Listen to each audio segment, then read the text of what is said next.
Когда входим дальше в дом, мы видим первый, это спальня, кабинет находится с одной стороны. С другой стороны мы можем увидеть лестницу на второй этаж.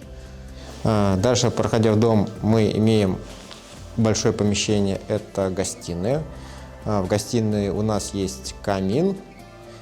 Особенность данного камина в том, что он с притоком воздуха и трубой, выходящей наружу. Поэтому при проектировании дома данная инженерия тоже была заложена проектировщиками Бенпана. Получены от производителя камина характеристики его. В составе плиты сделана подводящая труба с улицы воздуха. Эта труба потом компания, занимающаяся монтажом камина, была заведена в камин, и дальше был смонтирован воздуховод на улицу. На выходе при работе камина воздух внутри дома не сгорает. Берется воздух снаружи, и отработанные газы уходят на крышу.